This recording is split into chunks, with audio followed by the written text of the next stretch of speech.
छापों के जवाब में पत्थर। आज पटना में आरजेडी और बीजेपी के समर्थक आपस में भिड़ गए, जमकर पत्थरबाजी हुई, एक दूसरे पर बोतलें फेंकी गई, कई लोग घायल भी हुए। इसके बाद दोनों पार्टियों ने आरोप लगाने की राजनीति शुरू कर दी। दोनों ने दावा किया कि हमला दूसरी तरफ से हुआ।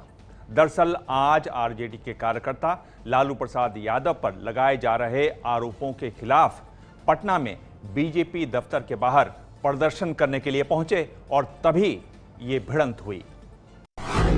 पटना में भिड़े आरजेडी और बीजेपी के कार्यकर्ता। राष्ट्रीय जनता दल के गुंडों ने भारतीय जनता पार्टी के कार्यालय पर हमला किया। हम लोग समझ नहीं पाए कि आखिर ढेला कहां से चल रहा है। आरजेडी और बीजेपी समर्थकों के बीच हुई पत्थरबाजी। सरासर गुंडागर्दी है और कानून का राज वहां समाप्त हो गया है। पुलिस के सामने हुई आरजेडी बीजेपी कार्यकर्ताओं में तनातनी। अरे पुलिस तो उसी का है, पुलिस तो उसी का है, उसी सरकार का है। गेट बंद कर दिया था। ये चोरवे के सरकार का है पुलिस। पटना में आरजेडी और बीजेपी कार्यकर्ताओं के बीच झड़प हो गई। टकराव की सूचना मिलते ही पुलिस पहुंची। खुद एसपी सिटी ने दावा किया कि स्थिति पूरी तरह नियंत्रण में है। अभी स्थिति पूरी तरह से नियंत्रण में है और पुलिस ने समय रहते जो घटना थी उसको तुरंत ही रोक लिया है और जिन्होंने ये घटना कारित की है उसको हम लोग आइडेंटिफाई कर रहे हैं। लेकिन अभी वो मीडिया को बयान दे ही रहे थे कि हालात बेकाबू होने लगे। ऐसा लग रहा था कि दोनों ही पार्टियों के कार्यकर्ता मरने मारने पर उतारू हो चुके हैं। बीजेपी के कार्यकर्ता है जो आक्रोशित है, पुलिस वाले उन्हें रोकना चाहते हैं आरजेडी की तरफ जाने के लिए, क्योंकि ये भी इनके भी तेवर काफी तल्ख है। बीजेपी का आरोप है कि आरजेडी के लोगों ने बीजेपी दफ्तर पर हमला किया, पत्थर चलाए, जिससे उनके कई कार्यकर्ता जख्मी हो गए। ये आपको हम दिखा रहे हैं बीजेपी दफ्तर के अंदर का नजारा कि ये जो पत्थरबाजी हुई है ये अंदर तक यहाँ पर पत्थर पहुंचा है। ये दिखाते, ये देखिए। बीजेपी इस घटना के लिए मुख्यमंत्री नीतीश कुमार को दोषी ठहरा रही है। सरकार ऐसे लोगों को संरक्षण दे रही है और अगर नीतीश कुमार ये समझते हैं कि इस तरह के कायरतापूर्ण हमले से हम रुक जाएंगे, चुप हो जाएंगे, हम चुप होने वाले नहीं है। भ्रष्टाचार के खिलाफ बोलेंगे, मार खाएंगे, बिहार में हत्या, लूट, बलात्कार होगा और नीतीश कुमार धृतराष्ट्र की तरह चुपचाप आंख पर पट्टी बांधे देखते रहे।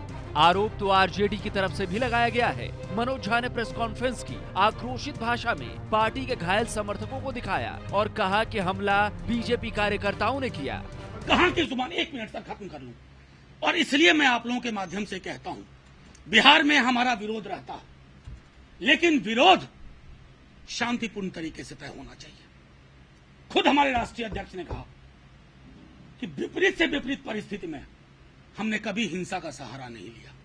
दरअसल आरजेडी अध्यक्ष लालू यादव, उनके बेटे तेज प्रताप और तेजस्वी यादव सहित पूरे परिवार के खिलाफ बीजेपी नेता सुशील मोदी ने पिछले कुछ हफ्तों से हमलावर रुख अपनाया हुआ है। लगातार अलग अलग घोटालों के आरोप लालू यादव परिवार पर लगा रहे हैं।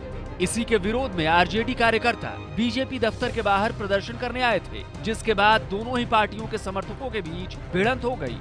पटना से प्रकाश कुमार की रिपोर्ट। लालू यादव, उनके परिवार से जुड़े लोगों और उनकी कंपनियों के ऊपर कल इनकम टैक्स के छापे पड़े। 22 जगहों पर पड़े छापों में उनकी बेटी और दामाद के ठिकाने भी रहे। लालू यादव पर 1000 करोड़ रुपए की बेनामी संपत्ति का आरोप है। रोमाना बता रही हैं कि लालू और उनके दोनों बेटों ने अपनी संपत्ति के बारे में क्या घोषणा की है। तो ये लालू प्रसाद यादव का परिवार। सबसे पहले बात करते हैं आरजेडी अध्यक्ष लालू प्रसाद यादव की। उनकी संपत्ति 2004 में दिए हलफनामे के मुताबिक लालू के पास उस वक्त 87,68,000 रुपए की संपत्ति थी।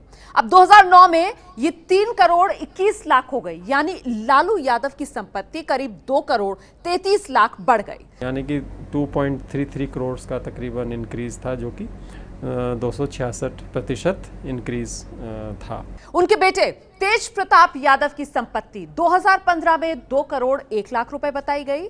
2017 में फिर संपत्ति की घोषणा हुई तो ये 3 करोड़ बताई गई, यानी 2 साल में तेज प्रताप की संपत्ति करीब 1 करोड़ रुपए बढ़ गई। और इसके अलावा तेज प्रताप के पास एक BMW कार और 15 लाख की एक मोटरसाइकिल भी है। वहीं दूसरे बेटे तेजस्वी यादव की अगर बात की जाए तो 2015 में दिए हलफनामे के मुताबिक इनकी संपत्ति करीब 2 करोड़ 32 लाख रुपए थी, लेकिन 2017 में ये घटकर करीब 1.5 करोड़ रह गई। यानी 2 साल में तेजस्वी यादव की संपत्ति करीब 82 लाख रुपए घट गई। ये है ABP न्यूज़, आपको रखे आगे।